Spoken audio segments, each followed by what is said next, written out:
এই যে একটা ছেলে এদিকে আসতেছে, এর নাম হলো আদিত্য রায়।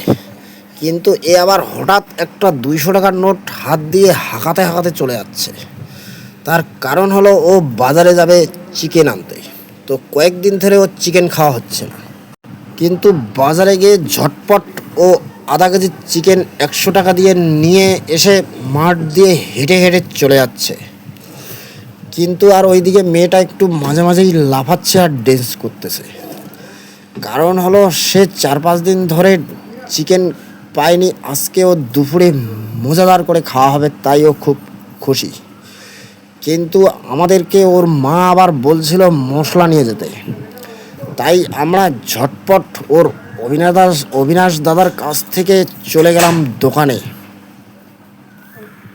ওখানে গিয়ে একটা মশলার বট্টু নিলাম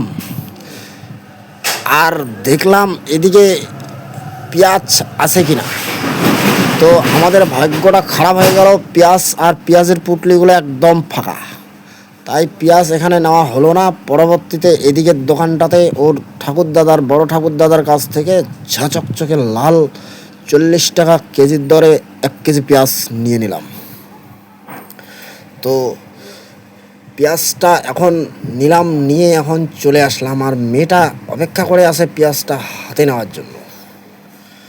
তো আর মশলার পট্টুটা এদিকে দেখলাম, এই মশলার পট্টুটার দাম হলো 10 টাকা, কিন্তু ওখানে আছে ডালচিনি, ছোটো এলাচ, বড় এলাচ। তো আজকের মতো এগুলাই হয়ে গেল আমাদের বাজার। চিকেন আধা কেজি আর 1 কেজি পেঁয়াজ আর মশলার বট্টুটা নিয়ে আমরা চলে আসলাম ঝটপট। আর বেশি দেরি করা যাবে না, এখন বেলা 12টা দুপুর হয়ে গেছে, তাই আমরা তাড়াতাড়ি ঝটপট নিয়ে আসলাম। কিন্তু মেয়েটা 1 কেজি পেঁয়াজ ওর বয়সের তুলনায় ওজনটা একটু ওভার হয়ে গেছে, তাই ও ভালো করে ঠিকঠাক নিতে পারতেছে না।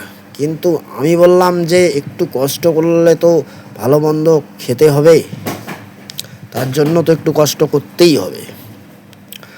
আর এদিকে ওরা খুব খুশি, এখন তাড়াতাড়ি ঝটপট হেঁটে হেঁটে ওরা চলে যাচ্ছে। এখন চলতে চলতে দেখতে পেল সামনে একটা ছোট্ট নালা, আর ওই নালায় একটা কালভার দেওয়া আছে। ওই কালভার দিয়ে টুপ করে পার হয়ে নাচতে নাচতে চলে আসতেছে। আর নাচার কারণটা হলো ওই যে শেষে মেয়েটা পাল্টাপাল্টি করে নিল, চিকেনটা মেয়েটা নিল, মানে আধা কেজি ওজনটা ওর ঠিক আছে পারফেক্ট, আর ছেলেটা নিয়ে নিচ্ছে 1 কেজি ওজনটা, মানে পেঁয়াজটা ও আনতেই পারতেছিল না। তাই ঝটপট নিয়ে আসলাম। আজকের মতো ভিডিও এখানেই শেষ। ভালো লাগলে ধন্যবাদ।